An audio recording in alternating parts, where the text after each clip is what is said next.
Bismillahirrahmanirrahim. Assalamualaikum. Selamat pagi teman-teman. Ketemu lagi ya di titik balik perubahan. Sebelum kita awali kuliah kita pagi ini, kita berdoa terlebih dahulu supaya apa yang kita dapat pagi ini bisa lebih berkah dan bermanfaat. Berdoa, silakan. A'udzubillahi minasyaitonirrajim. Bismillahirrahmanirrahim. Rabbi zidna ilma warzuqna fahma birahmatika ya arhamar rahim. Amin. Monggo Kak. Oke. Bismillahirrahmanirrahim. Assalamualaikum warahmatullahi wabarakatuh. Selamat pagi ya. Kita lanjutin obrolan ya dari buku Dissolving Ego.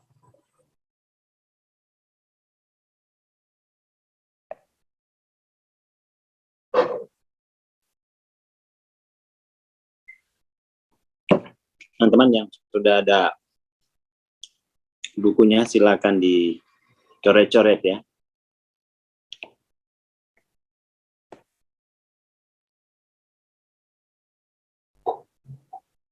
Ini kita masuk halaman 43, mungkin 42 atau 40, mungkin 45 ya di buku teman-teman. Kemarin kita sudah sampai sini ya.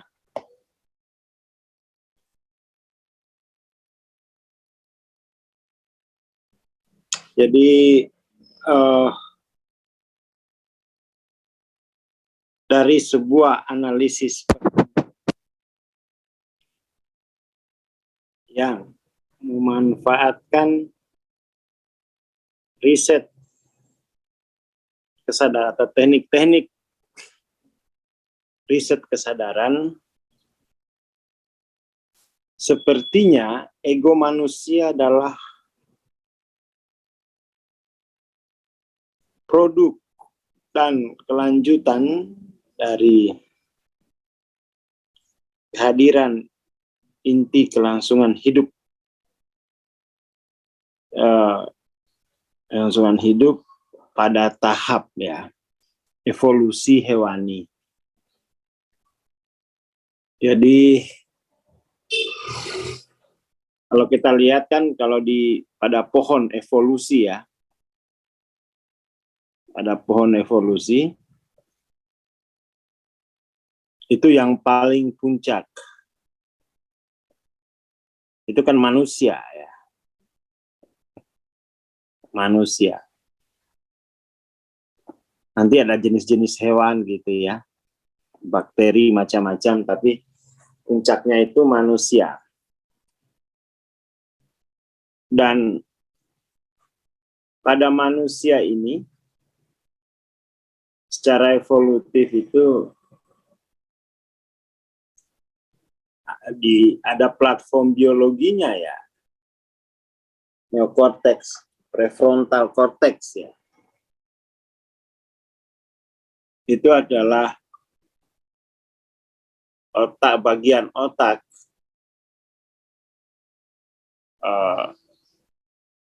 platform biologis dari kesadaran diri ya. Neokorteks itu ada kesadaran diri, ada self-reflektif ya, ada kemampuan self-reflektif.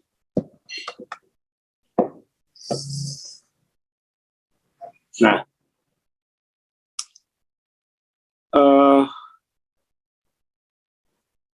kesadaran diri inilah yang menghasilkan proses atau kemampuan adaptasi terhadap lingkungan. Jadi karena kita tidak bisa hidup hanya dengan insting seperti halnya binatang, sebagai spesies yang berada di puncak evolusi,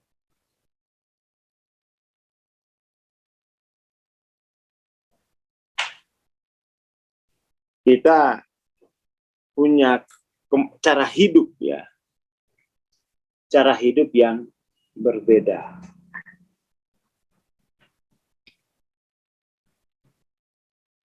Tapi tentang siapa kita ya, tetap saja kan masih hewan ya. Masih menempati ruang waktu, dikategorikan tuh hewan. Hewan dengan cara hidup yang lebih tinggi.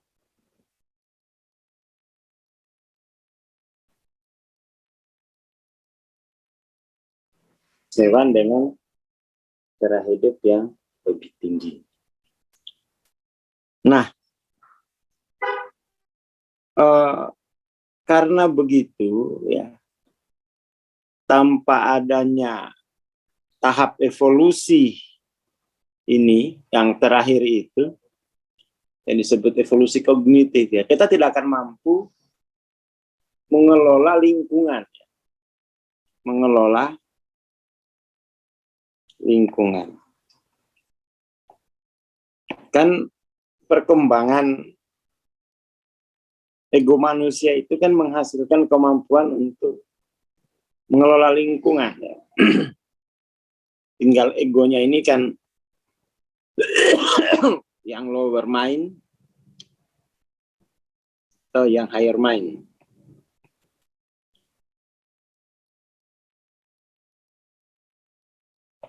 Dia kemampuan untuk mengelola, mengelompokkannya.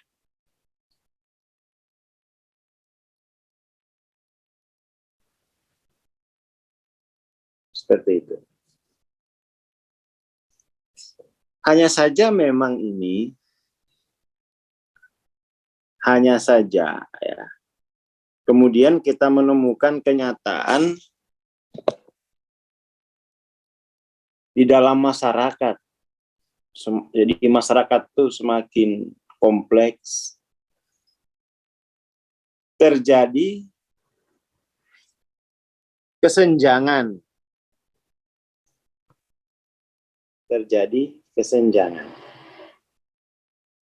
di mana ada satu kelompok masyarakat yang tidak punya kesempatan atau mungkin kemampuan untuk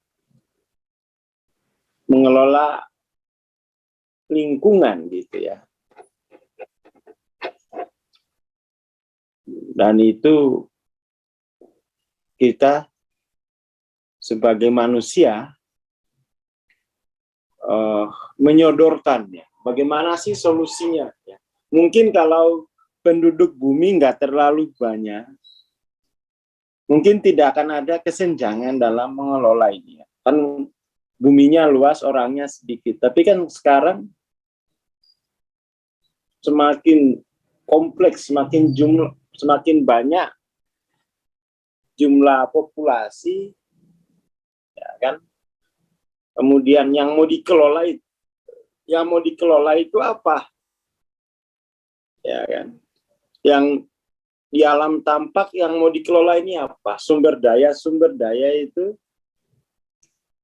sumber daya yang kasat mata sudah dikelola semua oleh katakan korporasi atau oleh negara.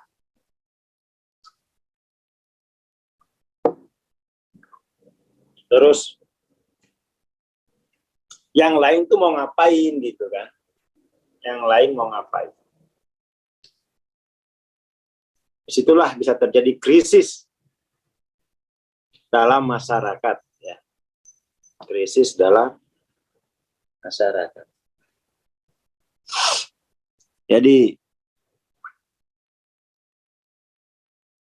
seandainya tidak ada dimensi lain dari manusia, maka saya kira memang pada akhirnya nasib manusia, meskipun itu berada di puncak evolusi, maka dia sedang menuju kehancurannya, karena pada akhirnya kan bumi semakin sedikit ruang untuk yang dikelola oleh semua yang hidup gitu kan.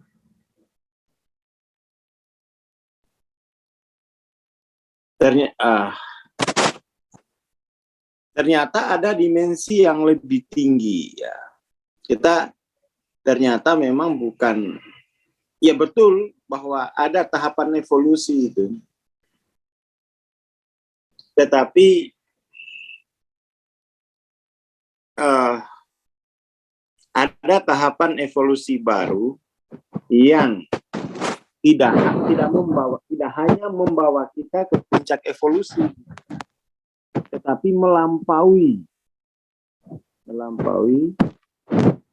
puncak evolusi dalam ruang waktu. Nah, yang inilah yang menjadi masa depan umat manusia. Ini yang disebut-sebut sebagai dari tahap evolusi ini yang melampaui puncak evolusi di ruang waktu itu, manusia tidak akan berebut sumber daya material, karena sumber daya baru di dalam kesadaran masing-masing itu jauh lebih banyak daripada sumber daya material. Ya, harapan dunia ada pada tahap baru evolusi yang itu bukan kelanjutan dari evolusi hewani, tetapi itu adalah memang itu adalah makom terbaik dari manusia. Dengan makom terbaiknya ini, dia kemudian tuh bisa kembali mengurus lingkungan, mengelola lingkungan tanpa merusak lingkungan.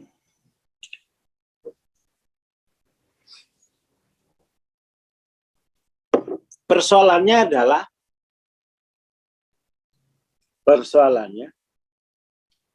ya mungkin hanya, kalau di datanya Hawking kecil sekali ya, 0,4% populasi yang mampu menyadari potensi ini.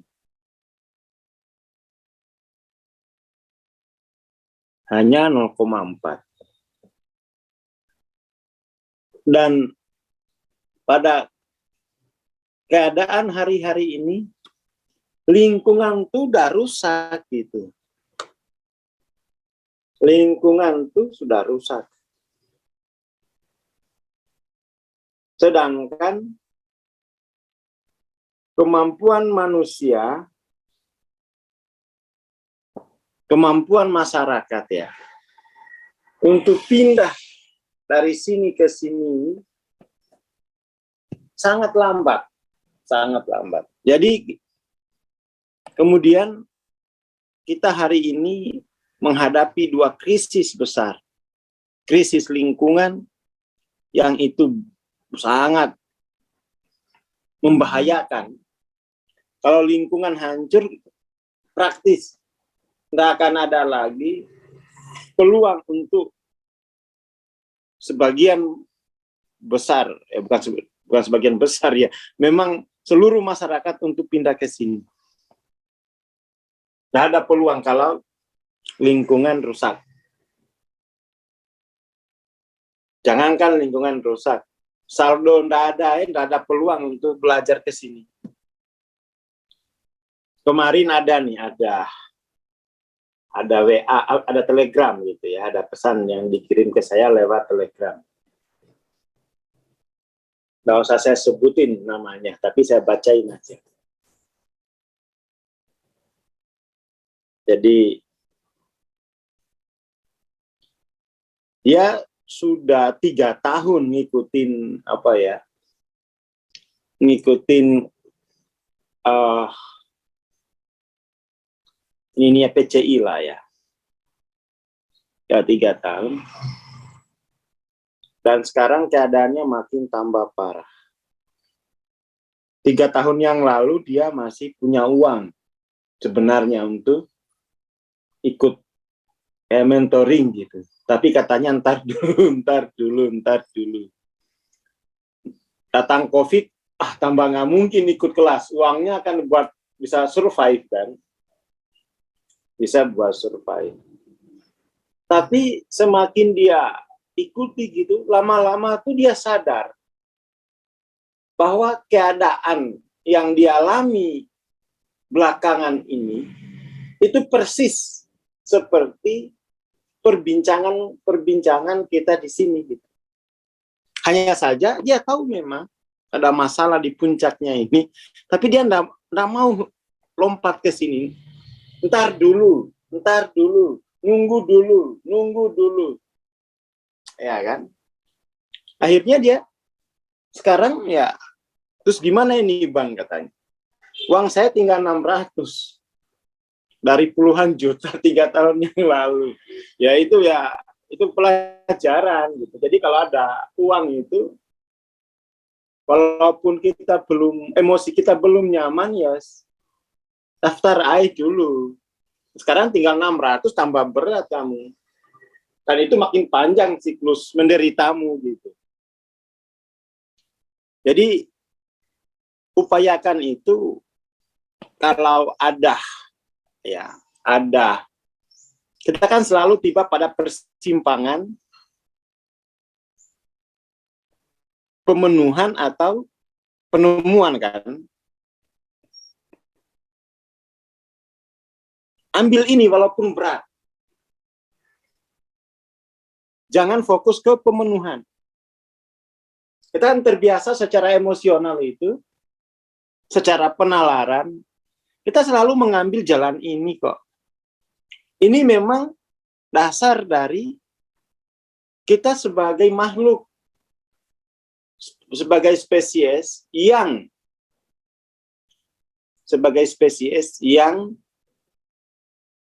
berada di puncak evolusi, penuh dengan kecemasan. Jadi ada semacam, tak anggap itu kutukan ya. Bagaimana mungkin spesies yang sudah berada di puncak evolusi tetapi masih memiliki kecemasan akan masa depannya gitu. Itu kan persoalannya ya. Jadi kita terus melihat diri kita, kok pemenuhan akan masa depan, pemenuhan untuk masa depan gitu-gitu. Kita terus berada di siklus semacam itu gitu. Sehingga kita cenderung mengabaikan lompatan penemuan kesadaran non-dual itu. Ya kan? Kita cenderung abaikan karena itu memang siklus mental ya, siklus mental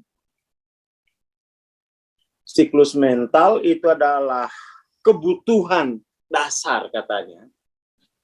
Kebutuhan dasar untuk bertahan gitu, bukan kebutuhan dasarnya itu adalah untuk penemuan diri. Ini sulit sekali di Indonesia itu mengubah sikap mental bahwa kebutuhan paling dasar itu adalah penemuan diri dulu, bukan pemenuhan.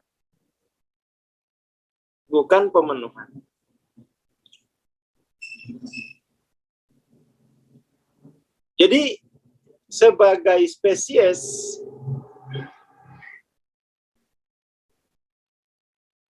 yang sudah sampai pada puncak evolusi itu mestinya sadar bahwa ini udah mentok nih evolusinya nih. Sudah mentok evolusinya.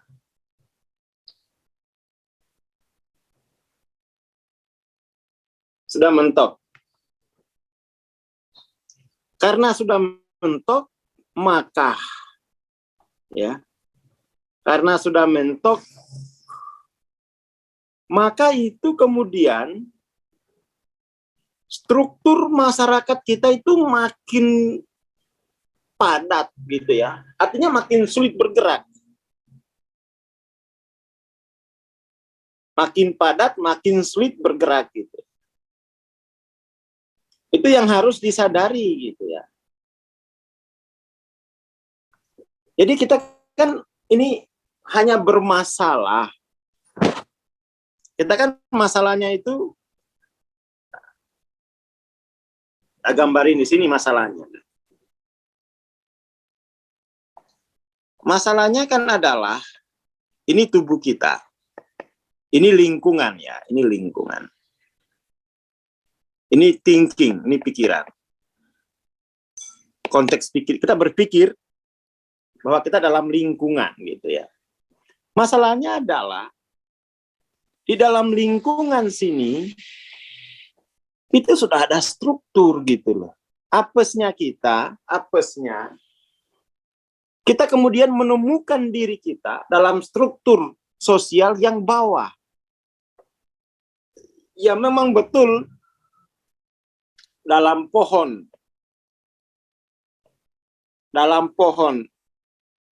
evolusi sebagai spesies, semua manusia berada di puncak evolusi. Oke, itu.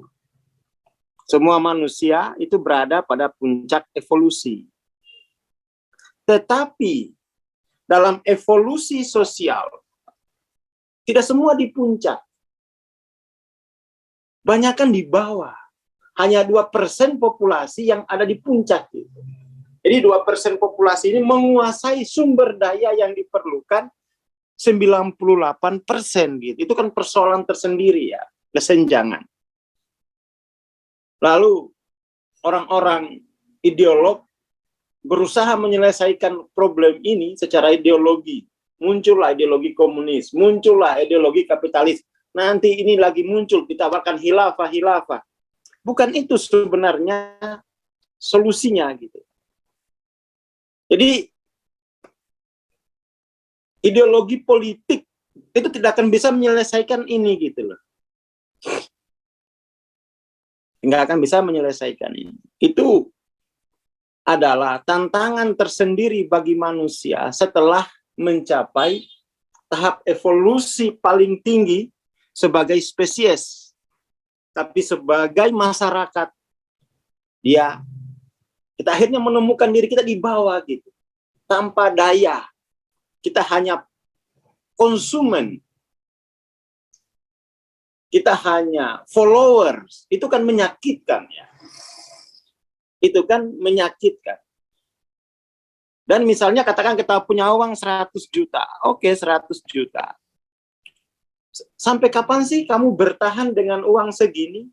Di tingkat sosial di mana kamu hanya follower. Kamu hanya konsumen. Ya, nah kemana-mana habis ini, tetap habis juga. Karena di masyarakat itu, lingkungan masyarakat itu lebih susah kita menaikkan level sosial ini. Evolusi sosial kita berat itu. Tidak cukup 100 juta itu. Makanya sampai orang nyogok-nyogok itu kan sebenarnya punya alasan seperti itu.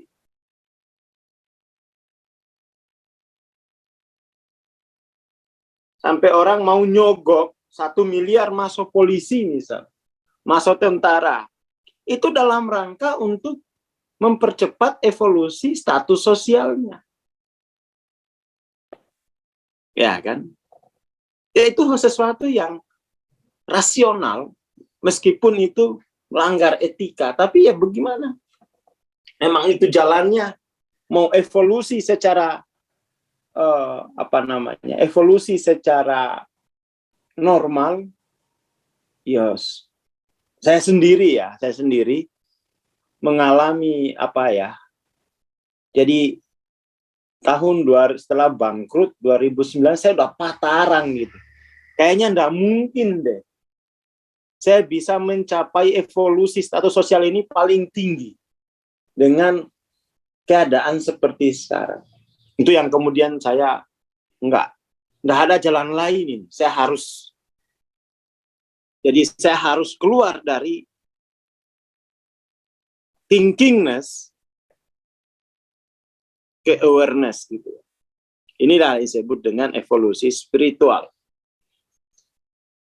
Nggak mungkin saya mampu bersaing di sini. Ya kan? Nggak mungkin. Zaman-zaman dulu, zaman-zaman 2009 itu, lagi gila-gilanya cara gila. Ya. Cara gila jadi pengusaha, cara gila jadi semuanya gila semua. Tapi satu hal yang mungkin mereka lupa pikirkan, softwaremu itu apa gitu. Softwaremu melihat realitas itu apa? Thinkingness atau awareness. Nggak ada yang kesana waktu itu. Saya waktu itu melihat, oh salah ini sudah keliru ini. Pada akhirnya kan, dulu itu masih zaman-zamannya, kalau mau ini ATM, amati, tiru, modifikasi. Pada akhirnya pasarnya jenuh. Kreativitas belum tumbuh, uang sudah habis, awareness masih thinkingness. Ya gimana kok dunia masyarakat dikelola dengan ATM? Ya kan bertahannya hanya sebentar gitu. Dulu kemudian tuh ada isu soal franchise murah gitu kan. Sekarang mana yang nggak ada lagi gitu kan. Ya 2010 itu usahanya jalan, ownernya jalan-jalan perawatan depresi. Itu tuh terlalu naif ya, terlalu naif. Jadi kita tidak belajar soal evolusi itu ya. Kita untuk mencapai evolusi di puncak tertinggi sebagai spesies itu butuh jutaan tahun loh. Bahkan mungkin ratusan juta tahun kalau secara biologi ya. Secara biologi. Evolusi sosial tentu tidak akan selama itu karena ada revolusi macam-macam. Ada revolusi industri, revolusi pertanian dulu lah ya. Kemudian ada revolusi produksi berupa temuan mesin produksi. Sekarang itu ada revolusi pasar, ada revolusi pendidikan, ada revolusi teknologi. Jadi tidak akan, tapi kemudian tuh hasil-hasil revolusi itu tidak dinikmati secara merata gitu. Sehingga ya tidak salah kalau Bang Haji bilang yang miskin tambah miskin, yang kaya tambah kaya, yang glowing tambah glowing, yang butek tambah butek gitu ya. Yaitu hasil evolusi sosial.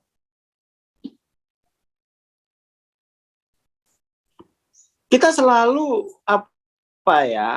tidak membaca sejarah sebenarnya, kurang membaca, tidak membaca asas tapi sibuk dengan isu-isu gitu. Sibuk dengan isu. Betapa naifnya gitu ya, sebuah masyarakat yang mengandalkan isu untuk memobilisasi dirinya gitu. Ya kan? Muncul isu macam-macam. Isu murah banget. Nah, sekarang selesai itu. Ada juga teman saya suruh belajar dulu. Sekarang lagi depresi itu karena investasi di murah banget gagal semua. Ya kamu udah bisa nggak Bang dikasih beasiswa? Enggak, kamu orang punya soalnya. Biar tambah lama kamu tolonglah Bang, bayar setengah. Enggak. Kamu gagal membaca sejarahmu soalnya. Kamu harus catat bahwa perpindahanmu ke sini itu bukan karena nggak punya sumber daya pada awalnya. Tapi kamu gagal kelola, dan itu kamu tidak sadar kenapa gagal kelola. Kalau yang begitu-begitu saya enggak. Kamu orang yang gagal membaca sejarahmu gitu. Termasuk yang ahistoris. Yang ahistoris itu agak dikerasin dikit. Agak dikerasin dikit. Ahistoris soalnya. Hanya mental sikap mentalnya itu mental pragmatis. Beda halnya kalau dari awal dia memang tidak punya sumber daya dan dia memang sudah punya visi gitu ya. Visi untuk penemuan hanya lambat jalannya itu angkut. Tapi kalau dia tiada visi hanya karena mentok gitu, itu ntar dulu biar tumbuh dulu bahwa oh iya ya, dia harus punya landasan historis epistemologis untuk shifting ke sini. Historis itu iya ya, selama aku ndak memutuskan bahwa ini adalah sebuah jalan hidup yang rasional sehingga saya harus ikutin itu, ya kan, bukan hanya pelarian, kan begitu tuh kebanyakan masyarakat kita. Jadi ke spiritual itu hanya karena pelarian, bukan karena punya landasan historis epistemologis, tapi hanya karena disuruh gitu ya, dimobilisasi, itu nggak akan kuat.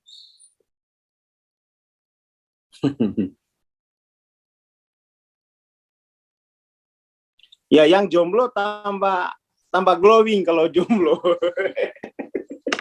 Hidup jomblo gitu ya, yang jomblo tambah glowing.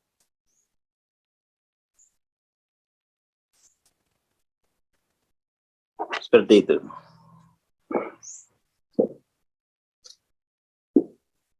Radikal itu karena pemahaman akan sejarah. Pemahaman akan sejarah dan pemahaman akan epistemologis itu baru bisa radikal. Sekarang begini ya, biar mungkin punya kesadaran sejarah. Mana tadi itu ya. Nah, kita kembali ke sini.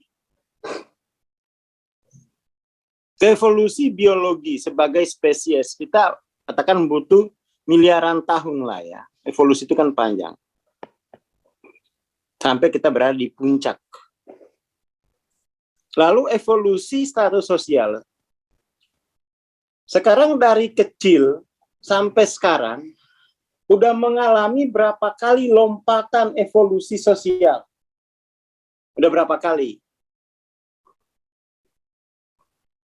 Ya kan? Itu nggak dihitung, ya itu sulit.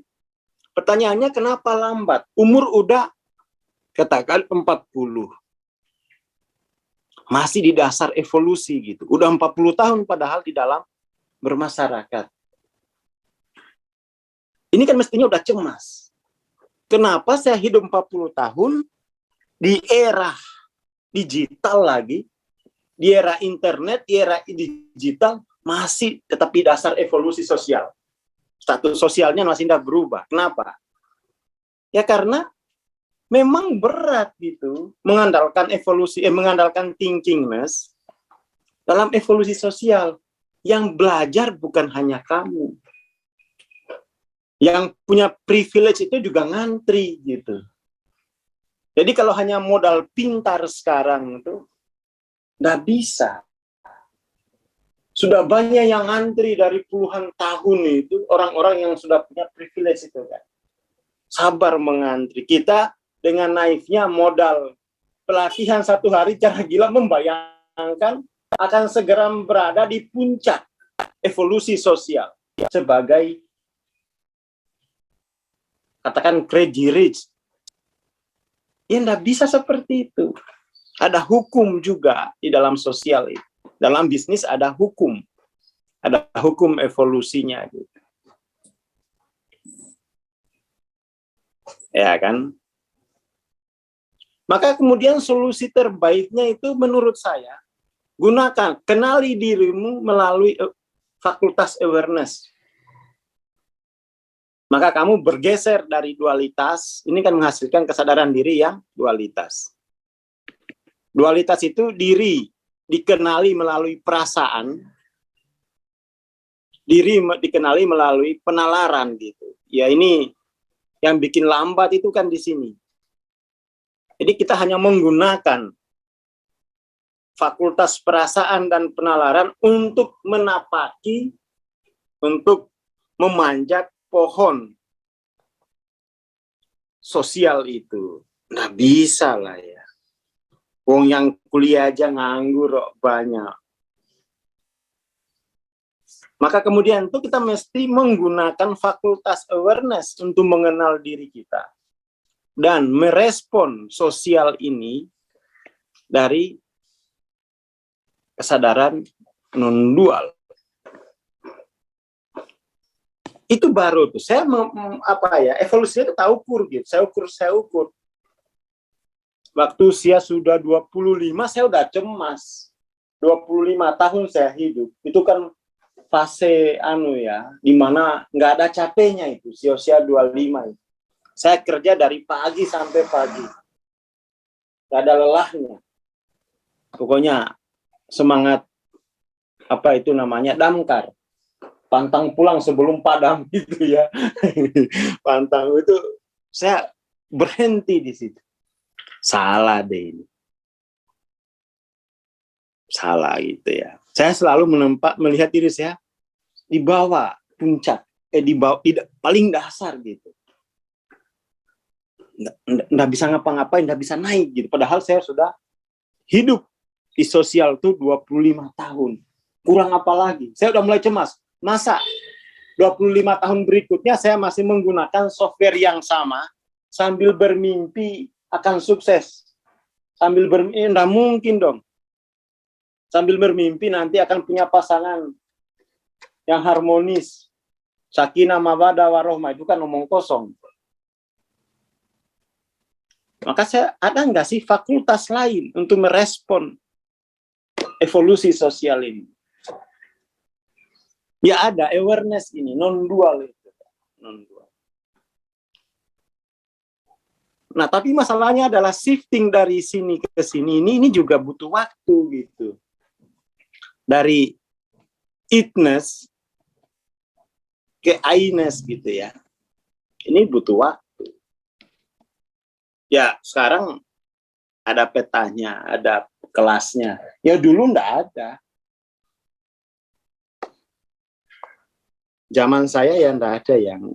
Tapi tak mapping sendiri karena saya belajar soal evolusi.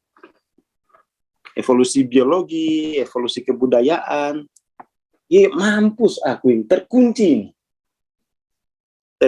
Dan saya, ya masa aku hidup hanya menjadi follower di sosial.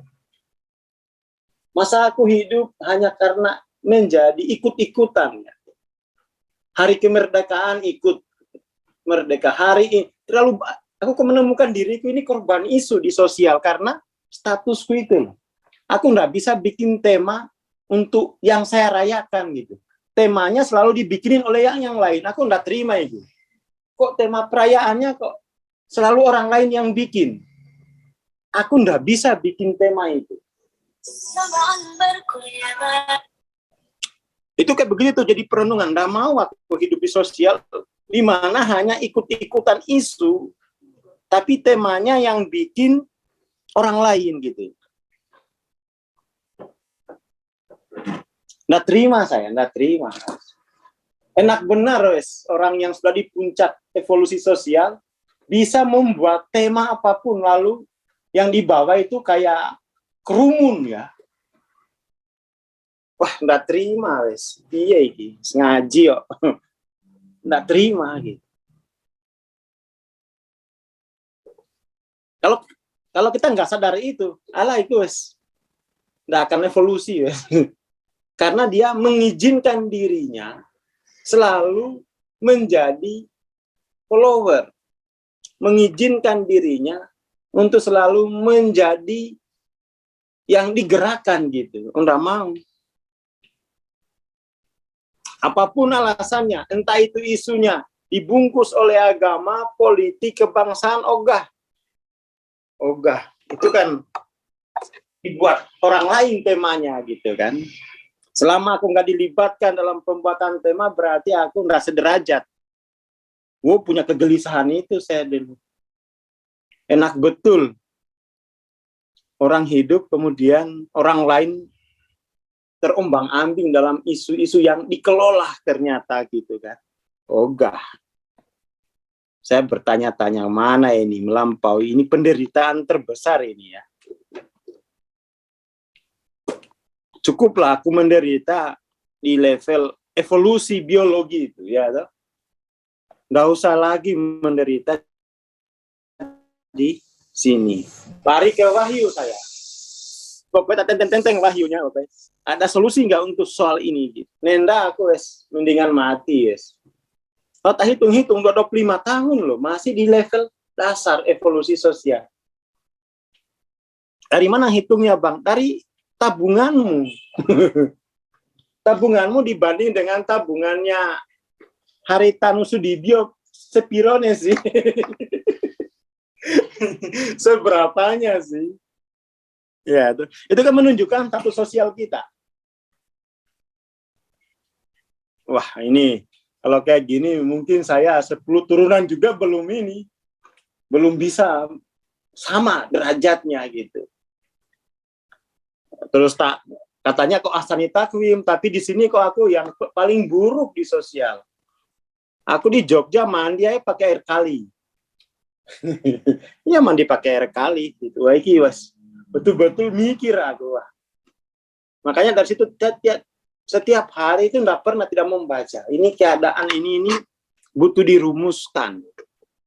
Apa yang terjadi, apa akarnya, lalu bagaimana melampauinya. Ternyata akarnya itu kita mengenal diri lewat proses thinkingness, perasaan dan penalaran. Perasaan kita kalau dari kecil sudah susah, ya sudah, di level bawah itu sudah nyaman. Tidak akan ada pergolakan lagi. Kenapa? Ambang batasnya itu ya memang sudah dibikin oleh masa lalunya gitu. Saya bikin kacau, saya enggak mau. Dari kecil memang saya enggak mau dibatasi gitu. Perasaan saya selalu saya bikin tidak nyaman gitu ya. Karena kalau sudah nyaman itu berarti ambang batas sudah terdefinisi. Who you are itu sudah selesai gitu. Nggak mau aku ya kan, who you are sudah selesai. Masalahnya yang mendefinisikan who you are itu bukan dirimu gitu, tapi budaya yang itu disebut sebagai pemrograman yang tertanam di subconscious. Pemrograman yang tertanam di subconscious. Jadi pagi ini itu ya, pagi ini kita ya biar gelisah. Biar gelisah. Biar ada manifesto gitu kan ya. Biar ada gebrakan. Jangan puas berada pada tingkat evolusi hanya kelanjutan dari spesies hewan itu gitu. Jangan puas, lampaui itu juga. Lampaui. Ya mesti harus gelisah. Buka mata ke ATM cek saldo. Oh iya. Buka mata ke ATM cek saldo gitu. Sekarang kan enak tuh untuk mengukur level sosial kita kan. Level sosial itu sudah punya alat ukur yang sama, yaitu kalau kita cek saldo itu berapa monitor yang digunakan untuk melihat nolnya rekening kita kan. Kalau main satu monitor masih belum banyak begitu ya. Gelisah, tapi yang saya jalani udah 60 tahun. Nah, alhamdulillah sudah 60 tahun. Dan itu kalau belum sadar historis epistemologisnya ya nggak akan berubah-berubah itu. Karena sudah nyaman gitu ya. Sudah nyaman di sosial. Sudah nyaman secara sosial. Meskipun level bawah tapi aku bisa hidup gitu. Enggak, jangan. Ya kan? Yang tidak kita sadari itu adalah evolusi level sosial kita. Padahal revolusi ini revolusi internet. Pertama itu revolusi ini dulu ya, industri. Ya kan? industri produksi, lalu kemudian peralatan, hiburan, ya toh? Itu revolusi semua tuh. Lalu kemudian revolusi internet, kemudian revolusi digital hari ini. Gitu. Sudah berapa revolusi yang kita lalui, statusmu masih di bawah. Itu nggak sadar itu berarti. Nggak sadar dengan evolusi sosial. Padahal kamu softwarenya itu ahsan takwim. Kenapa ke sosialmu di bawah? Ya karena nggak sadar gitu. Nggak sadar.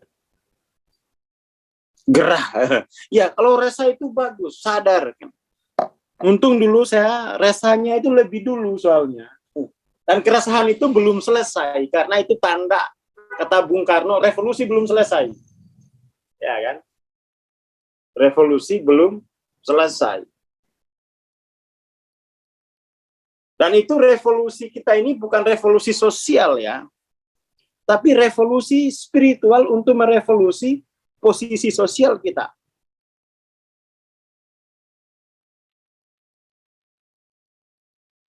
Ya kan?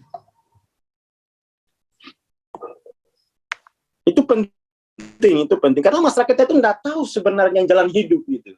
Janjiin surga mulu.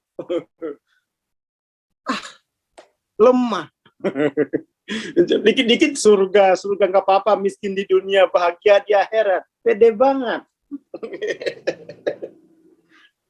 Pede banget gitu. Kenyataan tuh kita terjebak. Makanya sampai diolok-olok Elon Musk kan itu. Ini kamu nggak usah janjiin aku surga deh. Cek saldomu berapa gitu. Nah kita dengan angkuhnya ya, mengingkari kenyataan sosial itu.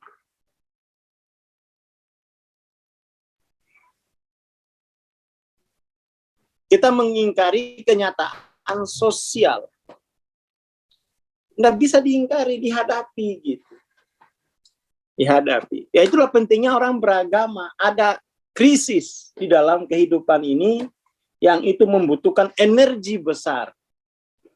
Yang membutuhkan vitalitas besar untuk bisa menyembuhkannya, menumbuhkannya. Dan satu-satunya orang yang bertanggung jawab atas itu ya diri kita sendiri gitu. Nah, kita butuh agama itu agama yang punya vitalitas. Kalau soal surga mah semua kan sudah dijanjikan itu kan. Dalam doktrin masing-masing, surga itu sudah milik. Tapi yang di sini nih. Ya kan, yang di sini. Jadi kalau orang beragama masih bahas surga, kayaknya belum beragama itu. Orang beragama itu mestinya sudah tenang hatinya, surga sudah ini. Ngapain aku masuk agama kalau tidak ada kepastian itu? Ya kan? Orang beragama itu ini perjuangkan biar surgamu di sana sama dengan surgamu di sini gitu. Hadirkan bayang-bayang surgamu ke masyarakat. Itu kan yang penting ya. Kita karena gagal meraih asap surga di dunia, lalu membayangkan surga, ya itu kan sudah milik. Kenapa harus disebut-sebut milik itu? Ya kan? Nah, ini penting.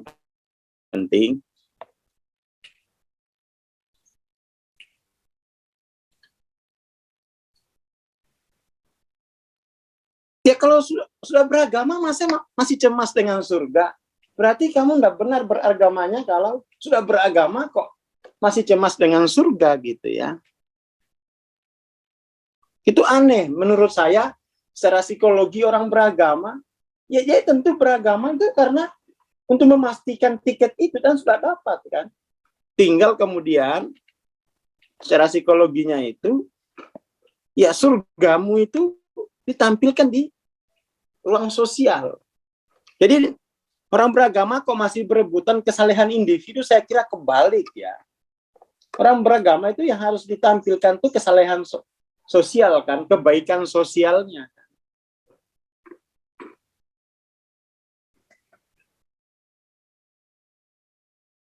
Jadi kita kalau masih ingin menampilkan kesalehan individu itu belum beragama itu.